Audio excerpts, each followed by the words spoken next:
Nepali volleyball महिला volleyball अहिले कहाँ पुगेको छ जस्तो लाग्छ? अहिले नेपाली भलिबल धेरै राम्रो भएको छ, किनभने हामीले सुरु गरेको बेलामा अर्कै थियो हैन। अब अलिकति त्यति बेला सजिलो थियो। ओपन स्पाइकर 2 जना बलियो भयो भने तिनले सक्थे। अब अहिले सबै 5 जना जस्ताको जस्तै हान्ने नभएसम्म अब अवस्था राम्रो छैन र चाहिँ नि निकै टफ भएर गइसक्यो। नेपाली महिला भलिबलले निकै फड्को पनि मारिसक्यो र आगामी दिनमा अब यो वर्ल्ड लेभलको खेलाडी जन्मियोस् भनेर आशा गरेर अगाडि बढ्या हो। अब यो अहिले जतिको स्तर छ यो भन्दा डबल तेबर स्तरको बनाउनु पर्छ भन्ने लागिरहेको छु। सायद हजुरहरूले देख्न पाउनु होला 2-4 वर्षभित्रमा होइन। झलकको ठुलै मलाई ठुलो गरेर चाहिँ गेम सक्ने खालको खेलाडीहरू जन्माउला भनेको छु। प्रचण्ड कप राष्ट्रिय महिला भलिबल प्रतियोगिता 2082 पोखरामा जारी छ, पोखरा कबडलमा, र भर्खर मात्र 2वटै सेमिफाइनल खेलहरू सम्पन्न भएका छन्। भर्खर मात्र न्यू डायमन्ड स्पोर्ट्स क्लब र एपीएफ क्लबको बीचमा दोस्रो सेमिफाइनल सम्पन्न भएको छ भने एपीएफ क्लब 3-0 विजय भएको छ। यति बेला हामीसँग भिडियो फ्रेममा हुनुहुन्छ न्यू डायमन्ड स्पोर्ट्स क्लबका प्रशिक्षक कुमार राईज्यू। यहाँलाई स्वागत छ। आजको खेल कस्तो रह्यो? अब आजको चाहिँ खेल अपेक्षा गरेको भन्दा उल्टो रह्यो।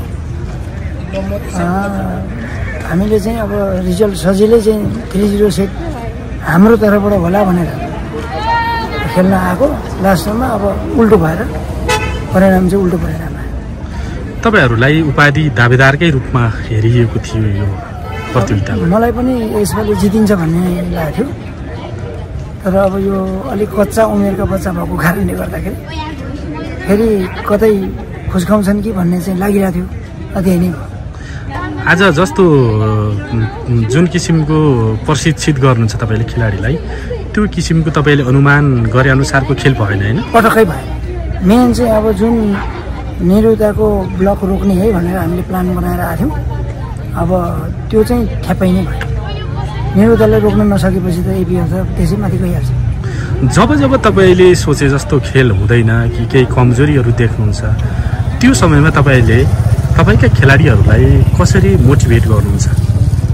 अब मैले चाहिँ अब त्यतिखेर बोलाएर भने कि तिमीहरू यो हार्दाखेरि हाम्रो जग्गा जमिन घर परिवार केही जाने होइन नि त, किन डराउनु, ढुक्कसँगले आफ्नो खेल खेल नआतिनु भन्छु। अब यो उनीहरूको मनमा डर पलाउन थालेपछि जानी पलाएको होइन, आफै पलाएछ।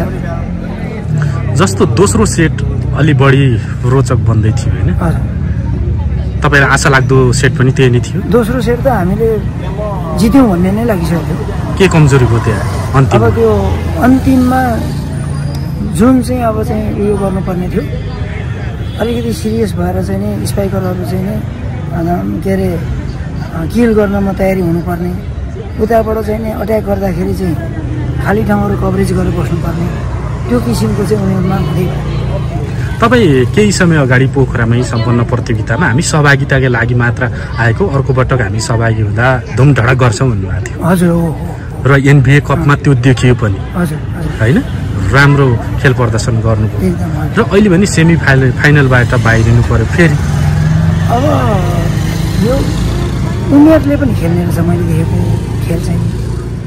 यिनीहरूको उमेरै अब अलिकति कच्चा भएर हो या चाहिँ खेल खेल्नेको अलिकति मुटु डरो नि। जस्तै अब लडाइँ मैदानमा गएर गोली हान्नलाई हात काम्यो भन्दा काम छैन। अनि त्यो एउटा मनमा डर नहटेको हो कि होइन, यो डर चाहिँ कसरी हटाउने भनेर चाहिँ मलाई चाहिँ त्यो एकदम ठुलो चाहिँ त्यसमा टेन्सन भइरहेछ अहिलेसम्म।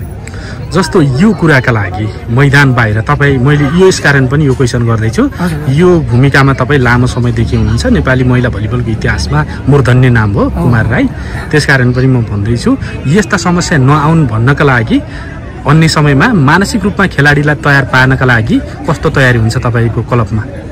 अब हामीले त अरू गर्न सक्ने कुरा छैन, उनीहरूलाई चाहिँ अब यो अलिकति मोटिभेसन गर्ने होइन। जस्तै चाहिँ अरू पक्षले हल्ला गर्यो भने त्यो हल्लाको पछि नदौडिने होइन, आफ्नो खेल एकदम कुल भएर खेल्ने भनेर चाहिँ मैले चाहिँ मोटिभेट गरेर ल्याएको हुन्छु। तर के हो त्यो हल्ला अलिकति हुन थालेपछि अनि मन अब चाहिँ आफ डराउँछ। अरे मैले सोद्धा जस्तै झापामा एपिएफसँग हामी लज्जास्पद हार्यौँ अनि मैले सोधेँ किन हार्यो, त्यहाँ एपिएफको सबै पुलिसहरू चाहिँ त्यहाँ आएको थियो अनि आएर चाहिँ सबैले हल्ला गर्यो। त्यो हल्ला गरेपछि हाम्रो होस गयो सर। अनि यो चाहिँ मैले देखिरहेको छु भइरहन्छ, जहाँ पनि अलि हल्लासल्ला भयो उतापट्टिकोले चढेर हाउ हाउ गर्न थाल्यो भने अनि सर्लक्क देखिन्छ। अब नबिग्रिनमा चाहिँ यिनीहरू नै म्याचुर भएर आउनुपर्छ।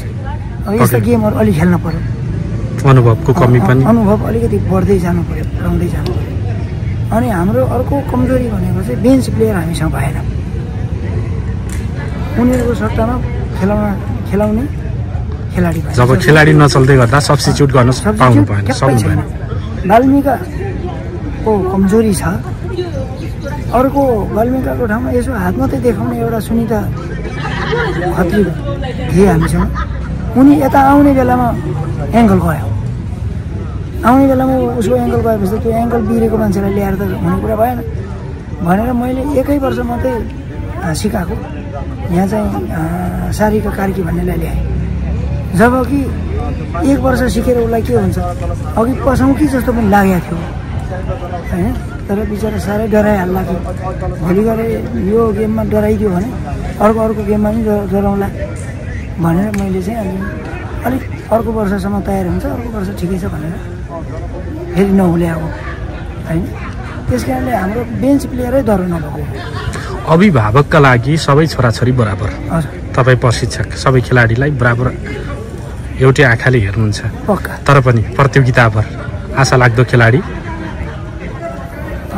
प्रतियोगितामा आशा लाग्दो खेलाडी त अब अहिलेको लागि मैले जसलाई आशा गरेको थिएँ होइन, सुमित्रा रेग्मी र सलिना बुढा मगर, उनीहरू दुईजनाकै मैले सोचेको जस्तो पर्फर्मेन्स देखिएन। त्यस पछाडि निशा महरा ब्याकबाट खेल्ने ऊ असाध्यै पोटेन्सियल खेलाडी लाग्छ मलाई, मेरो मन जितेको खेलाडी ऊ। तर उसले पनि आज अपेक्षाकृत खेल्न सक्यो। त्यस पछाडि जेनिसा विश्वकर्मा पनि अब एकदम चढ्दै आएको खेलाडी, उसको चाहिँ कहिले झर्ने कहिले चढ्ने गर्छ। अब चढिदियो हुन्थ्यो भन्दै उसको पनि चढ्न सकेन। अनि त्यस पछाडि त अब सबै खेलाडी तल गयो। अब त्यसमाथि प्रगति पनि के गर्नेमा पुगिहाल्यो। अर्कोले नि गर्दैन, अर्कोले नि गर्दैन। उताकोले चाहिँ जे गरे पनि हुन्छ। फेरि यो खेलमा चाहिँ मलाई कस्तो लाग्छ भन्दा अलिकति चाहिँ लकमा पनि भर पर्छ कि कहिलेकाहीँ जे गर्दा नि पोइन्ट आउँछ, कहिलेकाहीँ केही गर्दा नि पोइन्ट आउँछ। यो यस्तो हुनुमा कहिलेकाहीँ सेल्फ मोटिभेट हुन नसक्नु पनि कारण हो र? मोटिभेट भन्दा पनि यो एउटा चाहिँ म चाहिँ अलिकति यो लकमा पनि भर पर्छ भनेर चाहिँ जहिले नै सोध्छु कि लकले फेभर गरेन भने केही हुँदैन। नेटमा पल्टेर पनि आफ्नैमा आउँछ, गइसकेको बल पनि उता पुगेर नि फर्केर नि आउँछ। त्यस्तोले गर्दाको धेरै छ। र गालामा लागेको बल उसले यसरी जोगिँदाखेरि त्यो बल फर्केर आफ्नै कोर्टमा लागेको छ, ऊ निकै बेरसम्म यसो छामेको छ।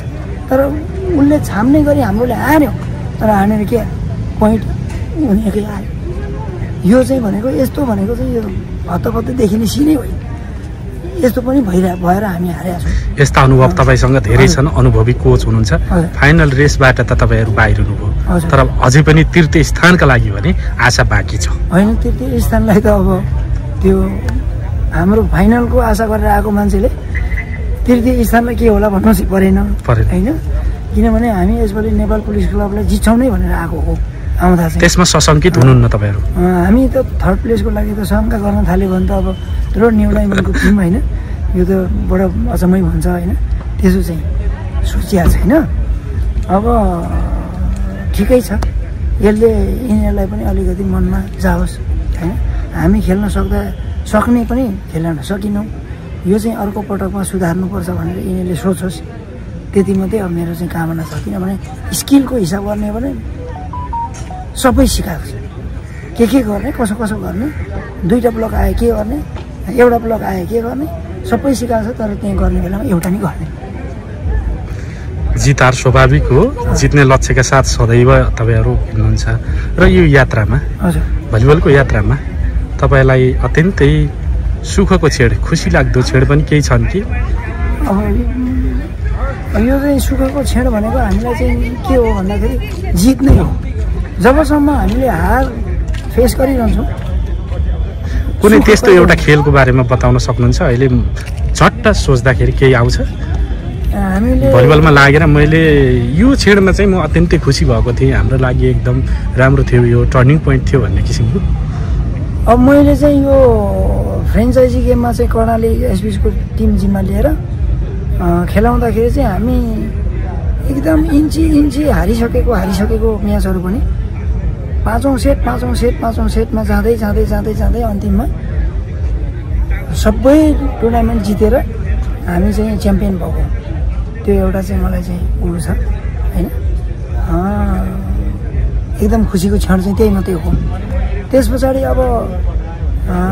पछाडिका खेलहरूमा चाहिँ अब टाइगर कपमा हामी आयौँ, त्यति बेला पनि मलाई थर्ड हुँदा चाहिँ फर्स्ट भएको बराबर भएको हो। किनभने हाम्रा यी झिना मसिना बच्चाले मान्छे अब अलि अग्ला देखिए पनि उमेरको हदमा सानो, ट्रेनिङको अवधि थोरै, अब पढ्ने बच्चा 10 क्लासमा पढ्ने बच्चाहरूले विदेशी खेलाडीहरू सम्मिलित भएको ठाउँमा शानदारका साथ हामी थर्ड भयौँ। त्यो मलाई निकै खुसी भएको क्षण मलाई चाहिँ त्यो पनि हो। टाइगर कपमा थर्ड हुँदा चाहिँ मलाई एकदमै खुसी भएको। अस्ति बरु सेकेन्ड हुँदा म त्यति एनबिएमा सेकेन्ड हुँदा मलाई त्यति खुसी लागेन, तर टाइगर कपमा थर्ड हुँदा चाहिँ, किनभने त्यहाँ त विदेशी खेलाडी टिमै आएको थियो नि त। यस्तो चाहिँ बेला के अरे क्षण छन्। र अब आगामी दिनमा नेक्स्ट इयर चाहिँ यो टिम बेटर हुन्छ भन्ने आशामा छु। अब आशा गर्दै जिन्दगी जान लागिसक्यो, कुनै न कुनै दिन त राम्रै होला। पक्कै पनि तपाईँको यो यात्रा धेरै लामो छ, तपाईँसँग धेरै भलाकुसारी गर्न मन छ, समय मिल्यो त्यो पनि गरौँला। आज यो प्रचण्ड कपमा केन्द्रित भएर केही कुराकानी गर्दैछौँ छोटो।